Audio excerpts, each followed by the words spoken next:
Okay, the pre-show has started, and now we're going to see which platforms accept our stream. Twitch has accepted the stream. YouTube has accepted the stream. Nice. And Facebook has accepted the stream. Are you ready to start the show? Oh, you want me to send you the link Yes. so you can tell your friends you're on the air? Yes. Okay, Facebook will give me the link now.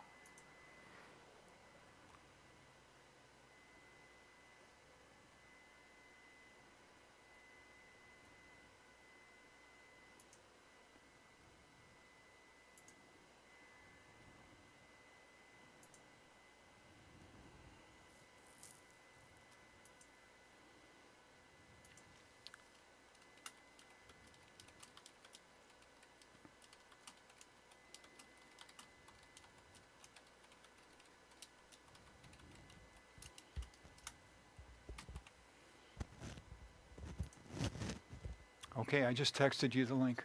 Okay. Oh, perfect.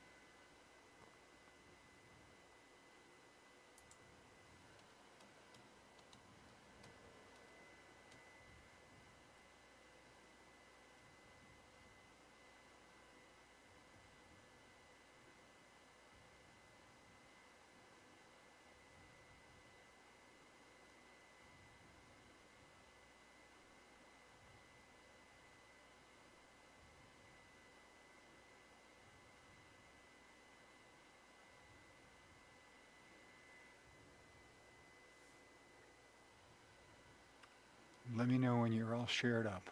Okay.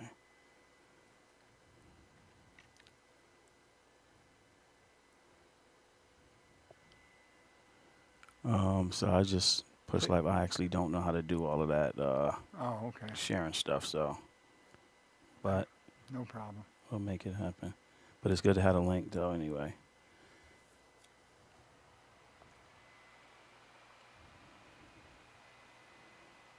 Oh, let me go back to Jerome's message. I gotta open it. Okay, I'm ready whenever you are.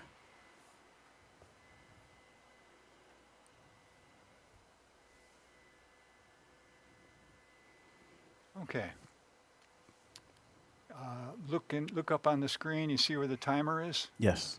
Okay, when it says on the air, you're on the air. Mm-hmm. Now, at the end of the show, you have to say goodbye and then press fade to black. So you see the little button box near the light?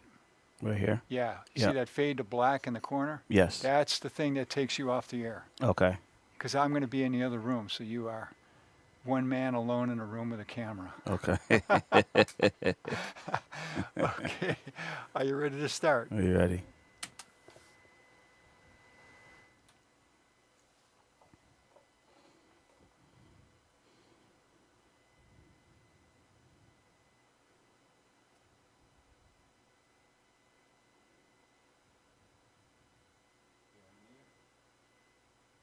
Good. All right. Good evening, everyone, and welcome. You're tuning to the Wright Report. That's edutainment for the community. News we can use for our community. Remember, without you and I, there can be no unity. And without unity, there can be no or any community. When you think twice, you think right, and that's right with a W. The new Collabo providing edutainment, education, and entertainment for our community, for us, by us. This is hosted. This is hosted by Jerome Wright, our human rights activist and criminal justice reform advocate. Jerome is on assignment tonight, so I got some big shoes to fill, which I am not able to fill. However, the good news is that he will be back next Tuesday, October 7th. Same time, same station, with a months-long explosive series of essays and crisis in docks and a criminal injustice system in New York State and nationally. That's totally gone amok and while continuing to decimate and destroy our communities and our country. And ladies and gentlemen, my name is Thomas Gant, your host for tonight's show. I'm sitting in for Jerome, who will be here next week. Also, before we get started, I want to give a big shout out to Richard Wicca, the producer, extraordinaire, engineer, and founder of Think Twice Radio, where you think twice, you think right. And also from the Wright Report. And again, and that's edutainment for the community. And as Jerome always says, the power of the people is always stronger than the people in power. And so, power to the people, I say. And so, welcome to tonight's show. And so, at last minute, I was able and fortunate and very blessed to be able to have this opportunity to come and just talk. As Jerome told me, this is edutainment for our community. It's an opportunity to not only educate, but entertain. And so, unfortunately, for tonight's session and talk, it's less entertainment for you. I would love to be able to have some jokes and some laughs about the topic that I'm going to be discussing tonight. But in all honesty, nothing's really funny about what's going on in docks currently and right now. There's no secret. There's a lot of issues going on in docks. Ultimately, there's a lot of harm, a lot of damage that's being done to humans, citizens, New York State citizens. And so I also want to introduce myself as a formerly incarcerated individual. At the age of 21, I was sentenced to 25 years to life for a conviction of second-degree murder. I went to prison. I started off in Attica Correctional Facility, where I spent 16 years. And then I was transferred to Windy Correctional, where I finished out the rest of my sentence there. And so for a whole, I spent 25 years in prison. Went in 21 years old, came out at the age of 46. I was released in 2022, and I kind of hit the ground running. I had experienced a lot of hardship in prison. It's no secret, prison is not a fun place. Although people do make the best of it, and they use what limited resources that they have to better themselves, people do it. But as we know, not enough is being done. And not enough is being done because on top of there not being enough opportunities for folks to better themselves, we have this insidious, I'm going to say, culture that's going on. And I do want to be honest and say that docs is not doing what we pay docs to do. When you think of rehabilitation, when you think about people going to prison, you think that, okay, somebody committed a crime against our community and in our community, and so then as a punishment or as a recompense, you go to prison. And the idea or the theory is that people will go to prison, make themselves better, and then come home one day. Well, the reality is we have a lot of folks who's going to prison and dying, right? And we know that by the Robert Brooks tape that was released from the body cam footage of officers where we watched Mr. Robert Brooks, a young black man, a father, was murdered on tape, handcuffed on top of it. It's one thing to murder someone who has a chance to fight back. And murder is never good, just let me say, but this young man was handcuffed. And I still haven't watched the full tape or the video because it's too grotesque for me, and it also raises a lot of trauma for me. I spent a lot of time in prison, and so I saw a lot of abuse. I saw a lot of harm being done. I saw a lot of harm being done by staff to folks that's incarcerated, and also saw folks who are incarcerated harm one another. But all of this harm and all this abuse that takes place is because, I'm going to say it flat out, that docs breeds an environment where people are harmed, where people is not encouraged to better themselves. And so for the great men and women and others who are in prison making the best of their situation, bettering themselves, rehabilitating themselves, because again, docs does not rehabilitate, it's really up to the person.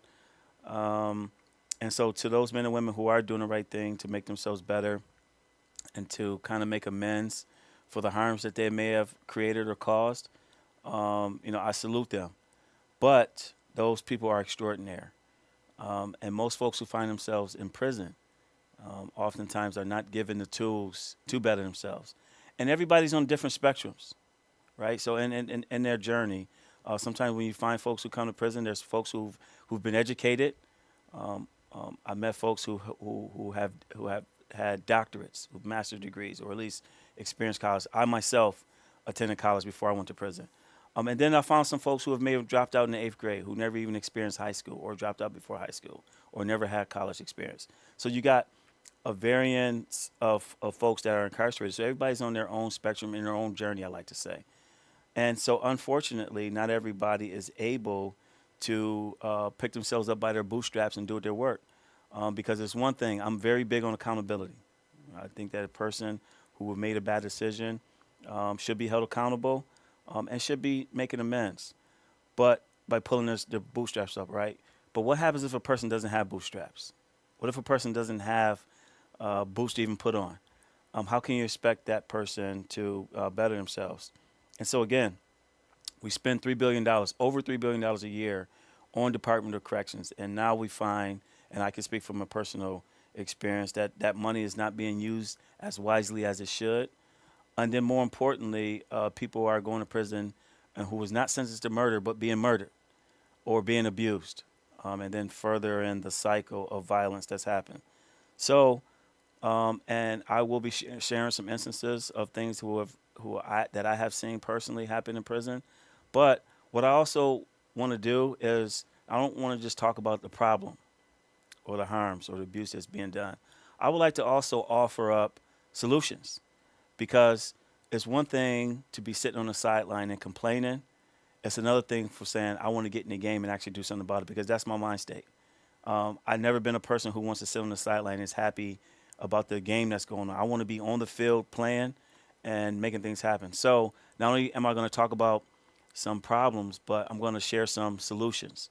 And those solutions come in many forms, right? There's a lot of education that needs to happen to docs and the workers, because you're going to hear me talk a lot of bad stuff about a lot of staff that happens in prison. And I do want to say there are some men and women who do their job spectacularly, exemplary, right? They get up, they put that uniform on, and they go live their job and do their job, and they live their lives with honor. But the sad reality is that's not everybody. Not everybody puts on that uniform and is happy to walk through those bars and then to go support and interact with incarcerated folks. Not everybody do that right. And one thing that I have learned in looking into over my 25 years of incarceration is that prison has its own culture or subculture, right? And they've divided it to be blue and green, meaning folks, staff, or people who work there represents the blue team, and then there's the green, anybody who's incarcerated. And there's a line. And I will say, while I do believe DOCS operates under a racist system and culture, I will say that I've seen a lot of white brothers, and now talking to sisters, white sisters who have experienced prison, and they've experienced a lot of trauma and harm as well. So it's more than just a race thing. We have an embedded culture of violence and harm that's happened inside of DOCS, and we need to do away with it. And it needs to be addressed. It needs to be brought to the forefront. And again, the more and more we have these specks of evidence happening, I'll point to the Robert Brooks video for those who haven't seen it. This is proof that there are people who are acting from a very dangerous and destructive place. And they got to that point, I believe, because for too long, staff and docs have been able to operate with impunity. They've been able to make some bad decisions, cause harm, and then continue to still do that without any type of recompense or being held accountable. And so now I'm happy to say that I've been in the communities and across this beautiful state, and a lot of people are not putting up with that anymore. There's a lot of folks who are saying enough's enough, and we don't want that type of stuff to happen anymore. And number one, these are humans that we're dealing with. These are New York State citizens, and we want more, especially since there's a $3 billion price tag attached to this. And I'll say this: when I first went to prison, and I stepped foot in Attica in 1999, there were approximately 72,000 people in prison. There are now under 32,000 people that are incarcerated now. But the price for prison has still gone up. And now you hear me talk about money and the cost of prison, because I always say that everybody's impacted. So some folks look at prison as, hey, It's not me. I'm not in prison, so it doesn't impact me.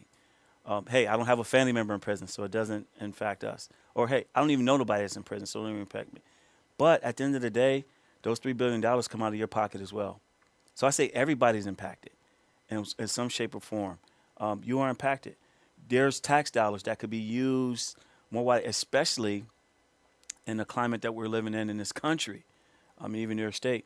Those are monies that could be used more wisely, especially since the population has went down, but the price has went up. And then when you add in the fact that now we know for a fact that violence happens on a daily basis, and I'm talking about staff to incarcerated folks. And the reason why I harp on that because it's true, right? There's a lot of peer violence that happens, right? Folks who are incarcerated, assaulting and harming one another. That happens. That's just an actual fact. But I look at it as that happens because docs breeds that type of environment.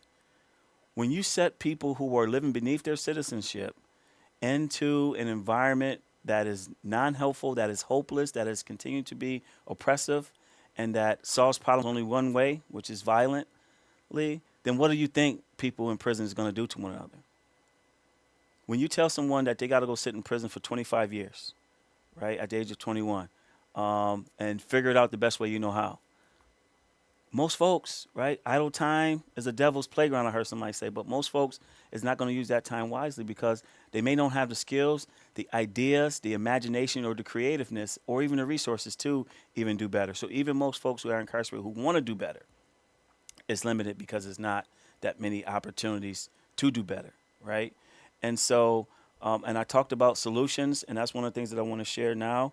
And we want to talk about infusing hope. We want to talk about addressing the excessive sentencing that is plaguing New York State because of the carceral aspect that courts take nowadays. We have the answer. We have the answer that will transform prison culture as we know it. We have the answer that will address the excessive sentencing. And then we have the answer that will also address the violence that's taking place in prison. And that is the Communities Not Cages campaign. Communities Not Cages campaign is a campaign that's made up of 3 sentencing reform bills that we have championed and put forth and laid forth to our elected officials saying, here's the answer. You want to change things in prison? You have to do something on a fundamental change. Obviously, we would want staff to always live their life and do their jobs honorably. But what we want to do is address the population. And you address the population by giving somebody hope. And I'm going to tell you right now, when a person doesn't have hope, a person doesn't care about being violent. They don't care about being violent towards themselves or to others. So if you want to talk about transforming prison culture, you have to give a person hope. And so what we want to do is provide that hope in the form of sentence reform bills. We want to tell folks that that sentence that you are sitting in right now, you could either make it less or you could have it readdressed by these bills that we have. And so our bills are 3-pronged. It's the Marvin Mayfield Act, it's the Second Look Act, and it's the Earned Time Act. And so what we wanted to do was burn a candle at both ends of the stick, so to speak. So we came up with the Marvin Mayfield Act, which addresses the sentencing time when a person stands before a judge to get sentenced. Once they've been found guilty or take a plea, we want to make it so that the judge can have discretion to not have their hands tied and have to sentence a person to an excessive amount of time. And just going down history a little bit, how we even gotten to this point of excessive sentencing and the harms that happens in New York State's prisons is that coming off of the heels of the war on drugs in the 80s on into the 90s and then the 94 crime bill, we have identified that that's where a lot of this, or is the impetus, or where all this really started from or derived from, was the 94 crime bill. And in short, I'm going to paraphrase.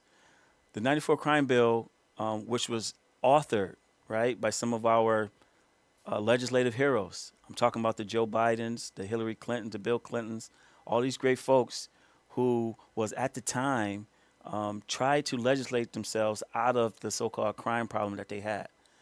This is where we got the term super predators. This is where we came up with got to be tough on crime. This is where we got to came up with the 2 and 3 strike laws, right? So all of that came out of that, and what happens is we had a boom in incarceration to the point where we become mass incarceration, right? And so At that time, across the country, you may have had 2.3 million people that were incarcerated, if not more, and approximately 72,000 of those folks were in New York State.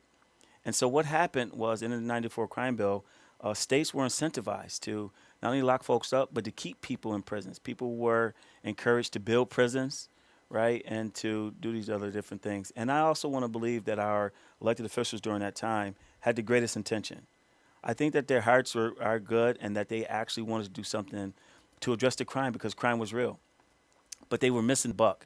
And if I get time, I'll talk about how they missed the buck because instead of just figuring let's just lock people up as the answer to the problem, what they should have been looking at is the poverty that plague our communities. They should have been looking at policies that's already in place, policies that kind of hinder folks from even pulling themselves up by their bootstraps or making lives better for themselves by addressing gerrymandering, addressing redlining, addressing different policies that was in place that will kind of contribute to poverty. I was at a convention a few months ago, and a pastor talked about poverty is a choice.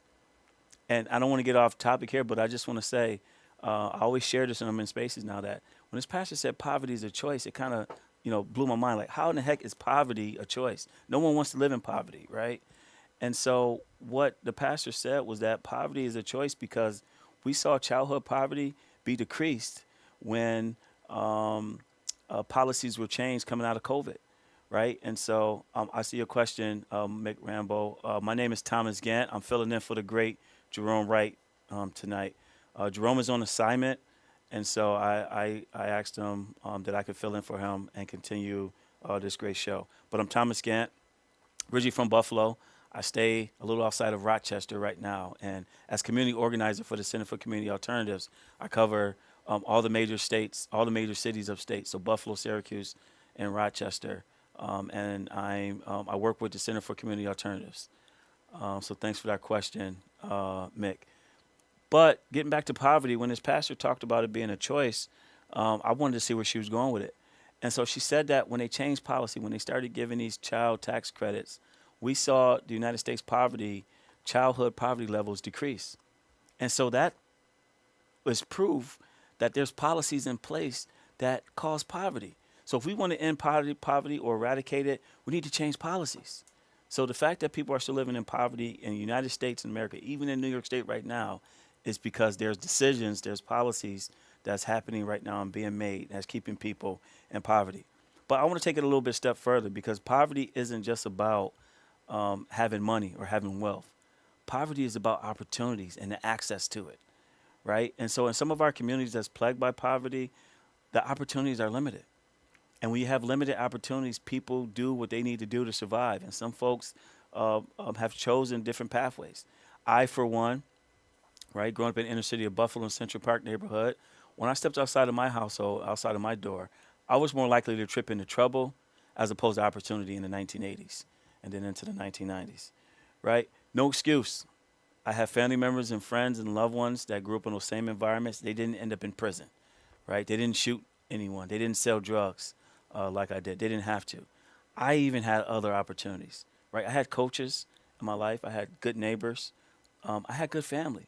While I grew up in a single-parent household with just my mother, my father not being there, I had issues behind that. But the reality was I had opportunities. I just didn't take those opportunities, and they were limited, right? And so if I had more opportunities, I would have made some different decisions. I know it. And I see it even where I live today. So I stay a little bit outside of Rochester and Brockport, and where the crime is at a minimal. I don't even hear police sirens where I live at, right? But I take a little 15, 20-minute drive into the inner city of Rochester, craziness. And I say, what is the difference?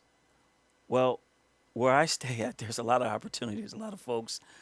Their schools are beautiful. They have all these different things happening. No problem getting a job, all that. And those same things do not take place in Rochester. Not just in Rochester, but in Buffalo and Syracuse, all these other great cities that I work in. The inner city, there's a distinct difference when it comes to opportunities there as opposed to in the suburbs or rural areas. And so I say all that to say, instead of throwing people in prison because they were stricken with poverty, we should have been thinking about opportunities for investment in communities, some alternatives to incarceration, right? Some skill training, some different experiences, restorative practices. But instead, the 94 crime bill caused people to build prisons and then to keep them in prisons. And so fast forward to where we're at right now, a lot of those same laws and rules that's on the books that was created in the 90s is still happening right now.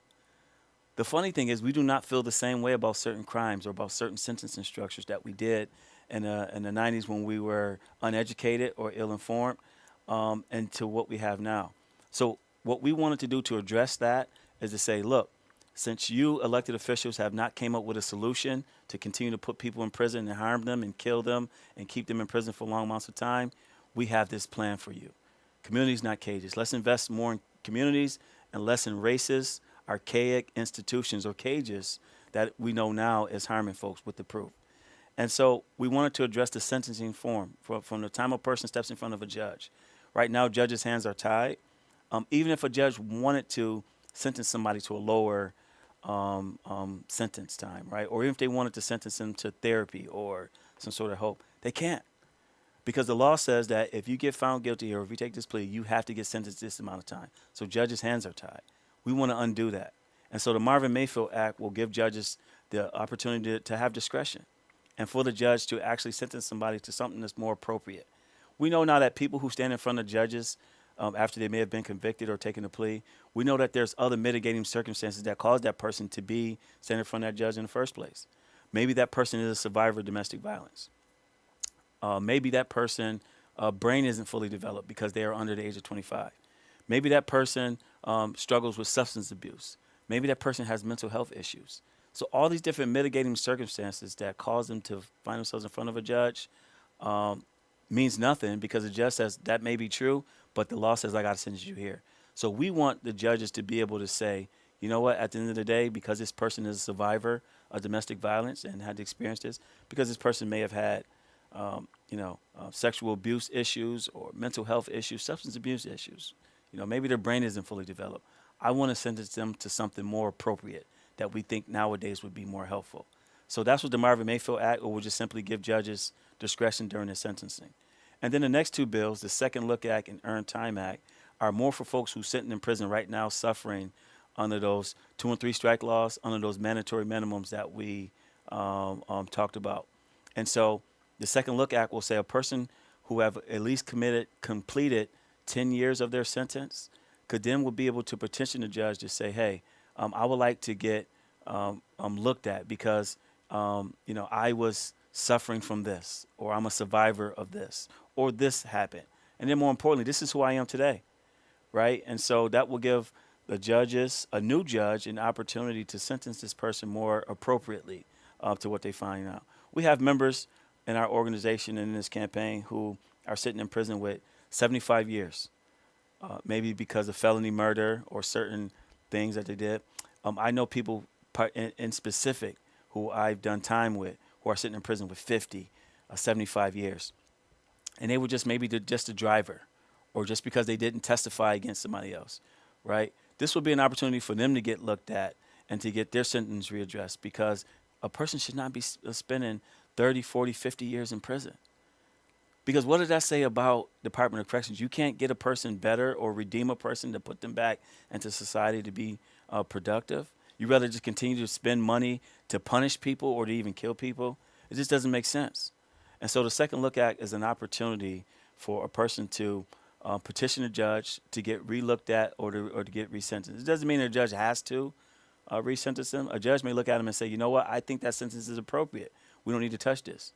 However, a judge may say, you know what, I think I want to do something about this.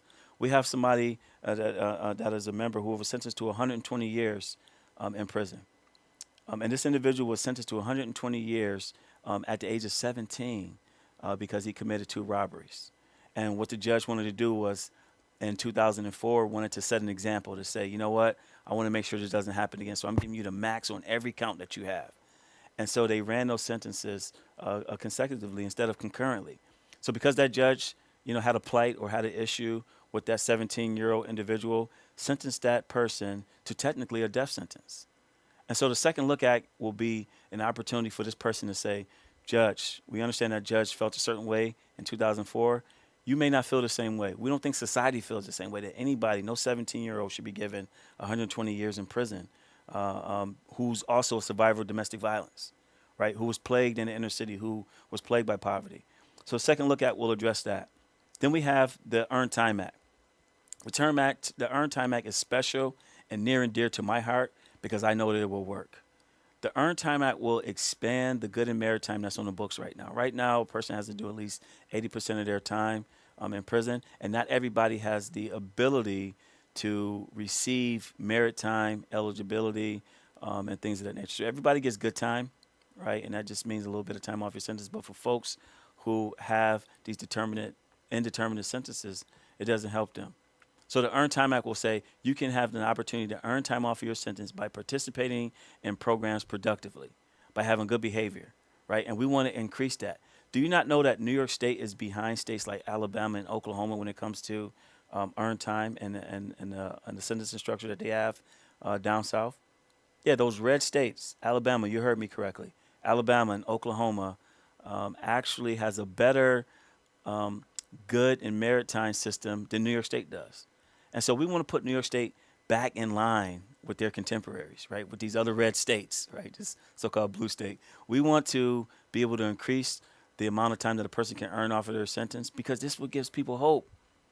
If people are sitting in prison with these long sentences, right, and have no hope, what sense do they have to say, look, I've been sentenced all this time, I'm just gonna do me. I'm just gonna go get involved with the gang culture or just be disruptive or even violent because I got no hope.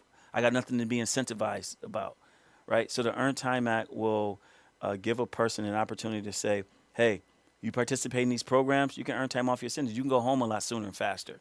So this is a fair and safe way to get people home faster, but more importantly, incentivize them to participate in programming.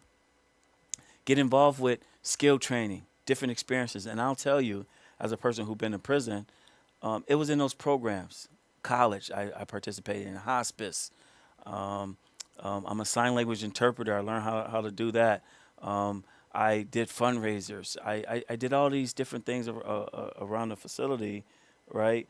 And I was incentivized because I had my family, my wife, my kids, all these different people encouraging me, right, who I was trying to live for. But there's a lot of folks who don't have those things. They don't have family support for whatever reason. They don't maybe have kids or the connection. But this will say, get inside those programs because inside those programs, this is where the aha moments happen at. So the aha moments happen. Like, I didn't consider myself a violent person, but I still took aggression replacement training program, right? And completing that, I started learning about things like empathy, habilitation. What the heck is that, right? So I learned all these other different things, how to use communicative skills instead of violence. I got involved with AVP, Alternatives to Violence Project, when I started learning about conflict resolution and how both parties can walk away satisfied instead of just me being happy or the person who I'm in conflict with being happy. Find a way creatively where everybody can be happy, right? I started doing all these different programs and the light bulbs started happening, the aha moments. I got into college and I began to learn about myself and the history of this country, just my community. I began to raise my citizenship up. I started learning about politics, political science. I started learning about, all these other different things, and it made me want to participate more. It grew this altruistic mind state and behaviors in me, right? I started learning that there's more to the world than just Buffalo, right? Because sometimes people who are stricken with poverty only can see down the street from their block, and that's it. I started learning about this beautiful country. There's other world. There's other things going on. There's skills. So all those aha moments happened, and it started the matriculation or the maturation of me, just number one, as a man, but two, as a citizen. My citizenship started raising up. I started paying attention to politics. So to turn the table, I started saying, oh, wait a minute, look, is this policy? I started learning all these different things, history, why we have certain things. And so these bills, especially Earned Time Act, Second Look Act, will encourage folks to start, participating in programs productively. And ultimately, right, when these bills get passed, and this is why it's important for our lawmakers, our legislators to understand this, because once these bills get passed, there will be some people who's not eligible. They simply will not meet the bar or the standard because of their past behaviors or their behaviors that's been happening in prison thus far. But the good part is this. Once they see that they're ineligible, this will encourage them to say, oh, I got to get my act in order so I can do that. So it works, threefold, if you will. So it will address the issues that's happening right now in prison. So folks who are ready, who are sitting, who've already addressed their issues, who are just sitting in prison languishing, right past their point of rehabilitation, it will make a fair and safe and fast way for them to come home faster and things of that nature so they can come to the community and participate productively, pretty much like me, Jerome, and so many other great folks in our community is doing. But it will tell the other folks who may not be eligible to say, get your act together too. So that right there is what I'm talking about transforming the prison culture, because then it will say, it will tell people, I got to get my act together. I got to start doing these things because I need to get out. And then here's the threefold. It will help families, because when a person goes to prison, it's not just that person you see in prison. That person with that number, my number was 99B0255. Well, while that number identified me, and that's what they, reduced me to, what they failed to realize is that that number also impacted my family, because I just wasn't a convict or inmate or a person that, I was a man that was incarcerated, and this man is attached to children. I was a father, husband, right? So all my family had to then suffer and be subjected to the ills and the harms of prison, because even though I did everything I could to stay out of trouble, and right, just by being in prison, that's not a guarantee. You could be doing everything right in prison and trouble still fall in your lap. But it gave them some sanity and some comfort and peace, because they knew that I was out of the way. When I used to get on the visit, and my mother would come visit me, she'd always be staring in my eyes and looking over me and touching me and feeling me. Are you eating? Are you doing this? Checking on my well-being. And I didn't realize it at the time. Like, hey, stop touching me. Just don't do all this stuff in prison. I got to be tough. I got to, didn't realize that she wasn't comfortable unless she saw that I was doing good. And this is the same case for a lot of folks who go visit their family and loved ones in prison. Now, this is why visiting is so important. This is why having that connection is so important, because when a person is in prison, their family, part of their family is in prison too. Part of their family is in prison. And then so if you don't do right by that person that's incarcerated, that puts an extra stress and burden on the families out there. I can't tell you how many calls I get a day from family members and loved ones who haven't heard their family member, or their family members in the box. What's going on with the halt? Solitary that. Why is my family member in the box, and none of the stuff that y'all talked about in the halt was really happening for them? Why is my family continue to be assaulted in prison? I thought that. So I get these calls every day, and so that means that the family is unsettled because they don't know if their family or their loved one is safe, right? And then once the Robert Brooks tape came out, you had so many other folks like, that's really happening in prison. I had mothers tell me I'm not comfortable until I hear from my son every day. And if my son don't call me and say good night and that he loves me, I can't sleep. So I go to show you it's the impact that happens on families and loved ones as well. So these bills isn't just about the incarcerated individual. It just isn't about transforming prison culture. It's also about giving the family some comfort and some peace, because every family member who has a loved one's incarcerated want their loved one home so they can contribute to their family. And we know that family is the fabric to society. If the families are unwhole, society is never going to be whole. Your first instance of socialization starts in your home. And so if that home isn't complete, if that home isn't made whole, then society isn't going to be whole. And this is why we have a lot of latent consequences in our communities to this day. And it mainly is because our families aren't whole. So these bills, our Communities Not Cages campaign, the Marvin Mayfield Act that will eliminate mandatory minimums and give judges discretion to sentence more appropriately. The Second Look Act will allow people to address their excessive sentencing and to get resentenced or re-looked at. Doesn't guarantee it, but at least it gives them an opportunity and gives them a hope. But more, and then lastly, the Earned Time Act, which will expand the good and maritime that's already on the books, right? These things give hope to incarcerated folks and also their family and loved ones. So you want to talk about making prisons safer? This will make that type of environment safe. A person has something to work towards, right? Have some excitement about. And then again, like I said, you encourage folks, hey, go get involved with those programs. It may be limited, but go get involved with them. Soak up everything that you can. This will cause folks to say, I got it now. Oh, this aha moment. Oh, and I told you when I was sitting in college, I never knew who Lawrence Kohlberg was and what his moral development, what his moral theory on development was. But sitting in those college classes, I began to learn all that. Then I began to apply it to my own environment and then share it with my family and loved ones, transform my whole experience of college, right? Getting involved with hospice. It was in hospice where I learned the fragility of life, right? Sometimes when you're young or middle age, you live life haphazardly because you feel like, you'll have tomorrow. But when you begin to work with folks who's on hospice, I'm talking about I work with folks as young as 27 years old, 32 years old, who had got stricken with cancer and was going to die in prison. And so get involved with hospice, these folks was praying for another day.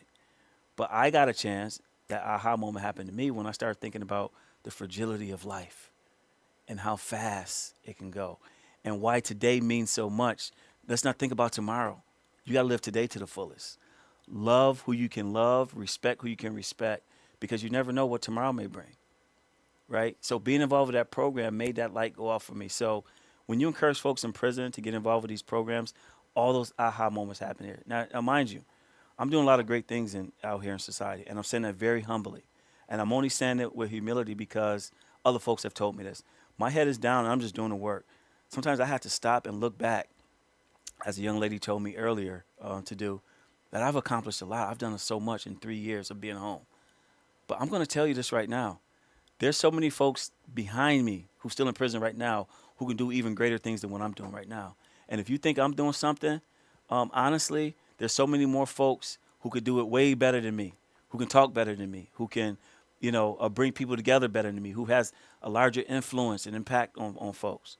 So this is why we need those opportunities, because it's not just about the incarcerated individual, but it's about the families.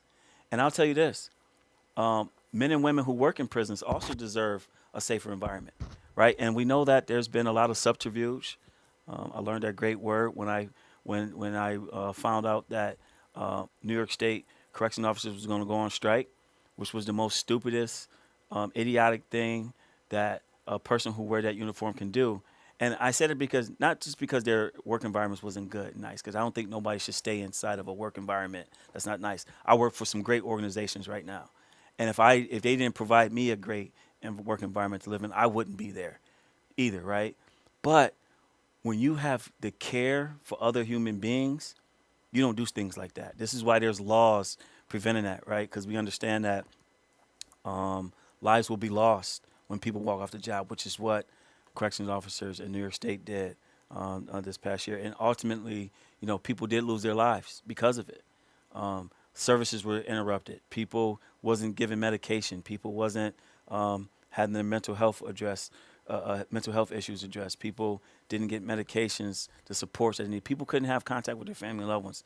The very element or the only thing that's keeping most folks sane and nonviolent in prison. And so when the officers decided to do that, right, it wasn't because they wanted a better work environment, because the work environment hasn't changed. It's still the same, right? And it's been the same for them. More importantly, they go home at the end of the day. But what they wanted to do, because at that same week, remember, they were bringing to justice the murderers of Robert Brooks.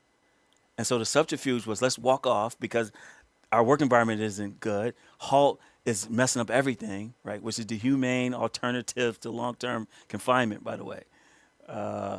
Because of that, this makes our work environment less safe for us, which was the most idiotic, craziest thing I ever heard anybody say, right? And I don't mean to laugh about it because, lives are lost and people are still being abused in prison and things of nature, right? And no officer deserves to go to work to not be in a safe environment. But I laugh because they point to HALT as the reason why prisons aren't safe. And I say, no, you created that. You create when DOCS addresses every issue one way, right? I say that DOCS has a tool belt on, but the only thing they got in that tool belt is a hammer.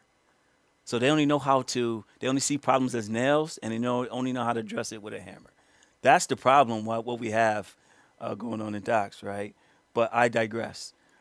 So the subterfuge of saying, because of HALT, we want to walk off the job. It really was, they knew that their compadres, their colleagues was going to be held accountable, and then no longer would anybody have to be able to operate with impunity.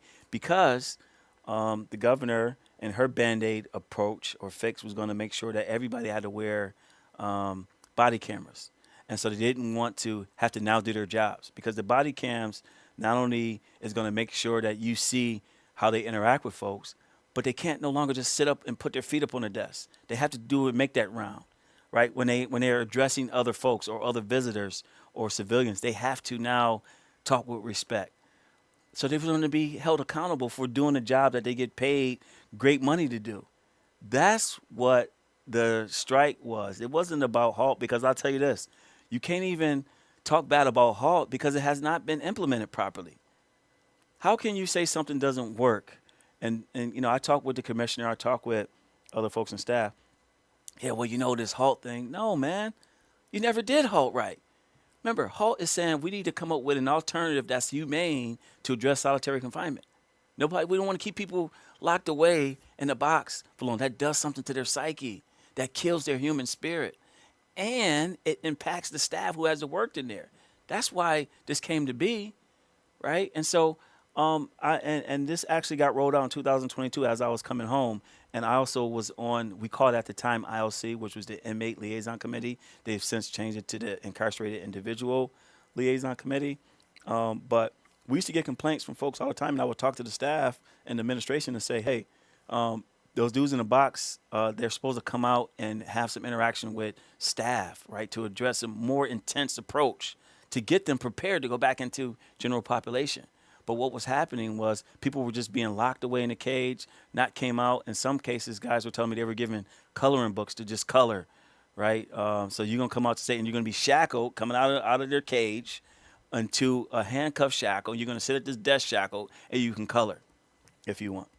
So they never really implemented the solution that we came up with for HALT properly. So how can that be the reason why prisons are unsafe, right? And then secondly, docs have always had this other tool at their disposal. Even if you're saying that you can't go to the box for certain other things, right? Because don't forget, the box was also used as a threatening tool for officers and staff to say, you know what, because you said that smart thing to me, you had an extra comment or you gave me some harassing eyes, I'm going to send you to the box. So people were getting thrown in the box for the most simplest infractions, getting caught with certain thugs or the implementation, or I just think that you may have drugs or have something involved. I'm going to throw you in a box.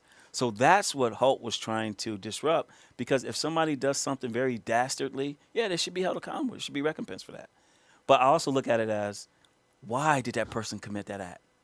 There's something else going on behind that. And you can't just use a hammer to solve every situation. So HALT was going to make staff be more creative and use some more restorative practices type of things to address that, because ultimately to get them ready to get back into general population so they can be rehabilitated to go home. And so when you don't even implement it right, how can you use that as an excuse as to why people are doing what they do? But as I talked about, docs has always had another tool at their disposal. They can always charge people with more things. So for example, I've seen people get cut and stabbed or even killed in prison. And so what docs would do was actually have the district attorney get involved, to wherever county that jail was in, and they would press charges on them. People had to go outside and get outside charges, so you get more time added onto your sentence. Docs still has that ability to do that. So even with HALT, it's not telling someone to say, hey, I can just do what I want now because there's going to be no consequence. Nah, there's going to be a consequence. In fact, when you do that 15 days, you're going to do that 15 days. You're going to come out and start doing programs, but you're going to be going to an outside court to get some more time added onto your sentence, possibly. So if you want to go home, the best thing for you to do is take these 15 days, and during that time, after that, we're going to also make sure you have some intense therapeutic programming and training, maybe in a smaller setting or confinement, right? Because our goal is to get you back into population so you can work your butt home, to get home. So docs still has at their disposal the tool of having someone have what we call outside charges. Get more time added onto your sentence, right? So that has not changed. So the subterfuge is trying to say that because of HALT is the reason why things are dangerous, so we want to walk off. So any correction officer who takes that stance, and I have a lot of friends who's in that field, And I usually don't talk about that too publicly. But if any of them ever use that as excuse as the reason why prisons is unsafe, I will tell them they'll lie to their face. You'll lie, because that's not why prisons are unsafe. If you feel unsafe in prison, it's because you led with that. There are thousands of corrections officers I've come across in my 25 years. And the ones who led with respect always got respect, right? The ones who, worked with you or looked at you as a man or a human being, always got the respect. So if anything did happen to corrections officers, it was at their own initiation of a certain behavior. It's not because halt makes the environment dangerous for you. It's because you and your cronies and your subculture that you guys make that environment bad. But again, I don't want to digress. I want to talk about solutions.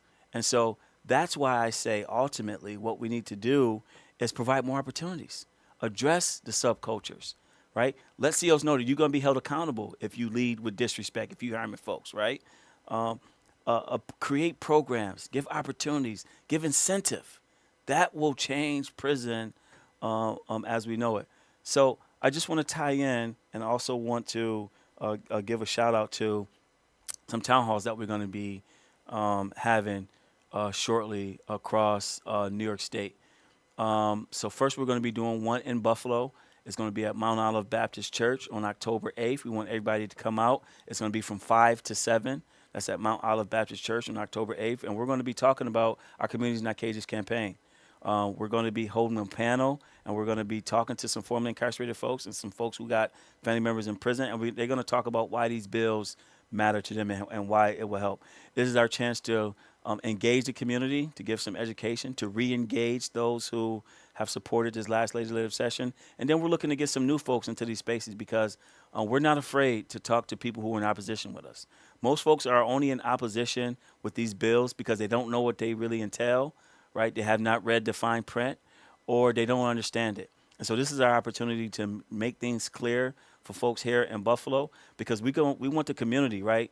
Jerome says it all the time. The power's with the people, and we can't forget that.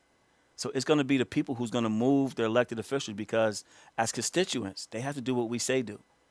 Literally, they have to be the reflection of what we want. And so we want to come out and hold these town halls because we want the community to know that we're fighting for you. We hear you, we see you, but we also got a solution. And we also want to encourage the community to encourage our elected officials to say, we need you to have the political courage and then the political will to actually do what's right. And this is not for all elected officials. There are a lot of assembly members and state senators who are already on board and believe in Communities Not Cages and also know that we need to change things in prison. But I'm talking to the ones who have not signed on yet. So this is an opportunity for you to come and figure out if your lawmaker has signed on. And if they haven't, we're going to give you the avenue so that you can put that pressure to them and let them know that this is what you want. Because when I'm in Albany during the legislative sessions, I talk to lawmakers every day, right? Every week we're in Albany. And some of them say, well, my constituents have not told me of this thing or that they are in support of this. And so we want to say, oh, really? Your constituents haven't told you that? So now what we want to show them is that, no, your constituents is saying that. Your constituents do want this, and they do know that this is a solution. Because I'll say this. How many lawmakers? This goes for the governor. This goes for the Speaker of the Assembly, Carl Hastie. This goes for the Senate Majority Leader, Andrew Stewart Cousins. This goes for Crystal Peoples Stokes. How many of them, the Majority Leader in the Assembly, how many of them has saying there's a problem in prisons, and we have the solution? Here it is. I'll wait. None of them. None of them is saying that. And so this is why we're saying, well, since you don't have the answer, we do. And by we do, I mean the community, because I'll go across the state, and this is what the family members, and this is what people in the community is telling me that they want. They want something done, and they want these bills, and they believe it's the answer because it will encourage their loved one that's incarcerated, and more importantly, it will give comfort and solace to the family members who's sitting there waiting for their loved ones to come home, right? And this also works for correction staff, because if I'm focused more on coming home, on bettering myself, I'm less likely to participate in violence, right, or any destructive behavior. So we're going to be holding a town hall in Buffalo on October 8th. We want everybody to come out to Mount Olive Baptist Church at 701 East Delavan. And then for anybody who may see this broadcast anywhere else, we're going to be doing town halls in Rochester on October 14th. at the Core Center from 5 to 7. And then we're going to be holding a large town hall in Syracuse, October 18th.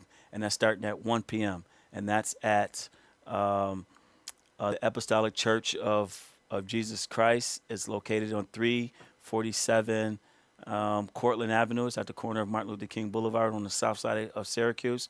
And we got folks coming out. So you're going to get a chance to talk to a lot of family members, people who've been impacted, people that's not impacted, right, who've never been in prison, who don't have nobody in prison, but they know that something needs to change. So we're going to be holding town halls, and this is to engage the community, to let them know that we see you, we hear you, and we have a solution. But more importantly, we're going to need our community members to push, right, even agitate or connect with their lawmaker to say, this is what I want. We're also going to be infusing, right, because this is very powerful. We're also going to be infusing, and to be in line with the Voter Registration Education Week, we're going to be having folks come and getting people registered to vote, and also tell them the processes, how they can participate in early voting. Because once again, you have to be registered to vote before October 25th. Don't wait till the 25th to do it. Get registered to vote before October 25th. The reason being is that is your power. That is your key to tell the governor. It will be a signal to our elected officials to say that we're not playing games. We want something different. And if you're not going to give us that solution, we're going to find somebody who can give us that solution.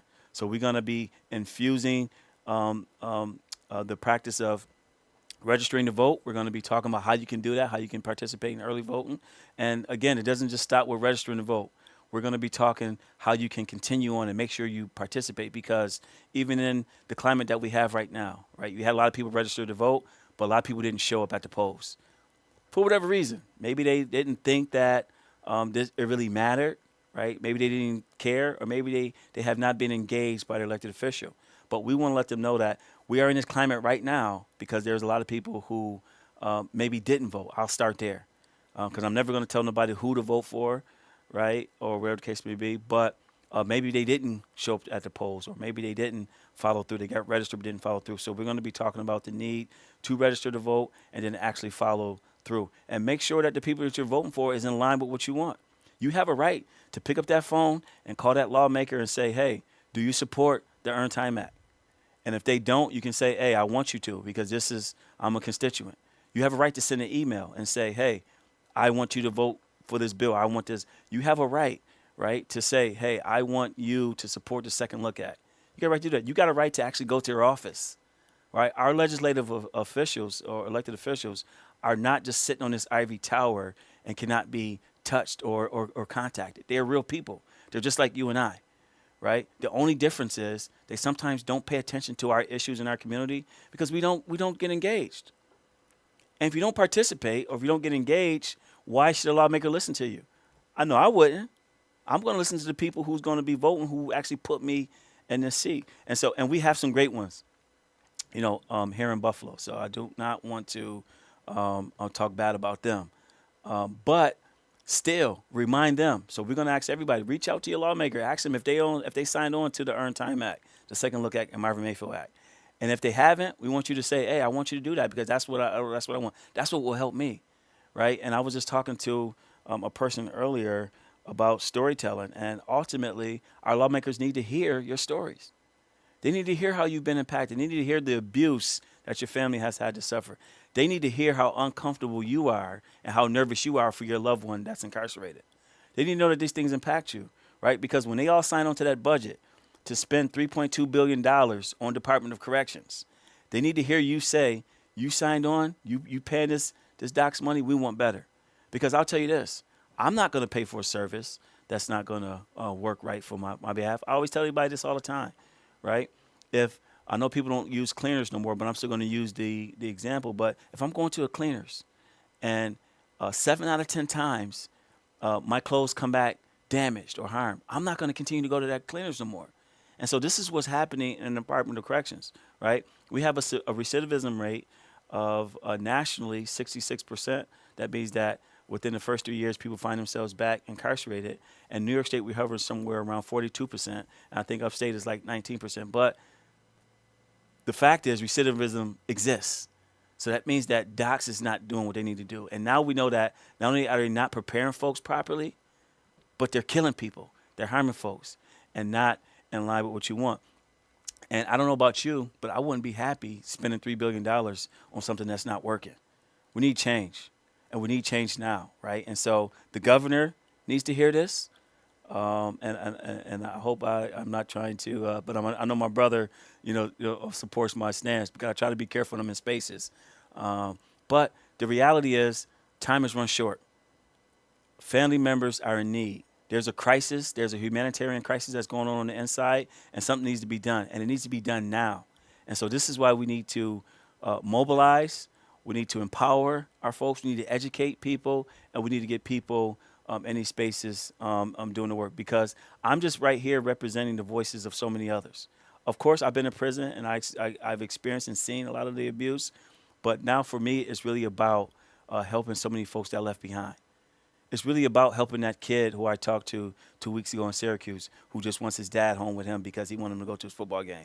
It's about that wife who I got a call from last night, whose husband is sitting in a box and she haven't heard from him in a couple of days. It's about that mother whose son isn't getting his medication properly. They're not. So it's about all these other folks and these stories I can go on and on with. It's really about them. So we need everybody to come together.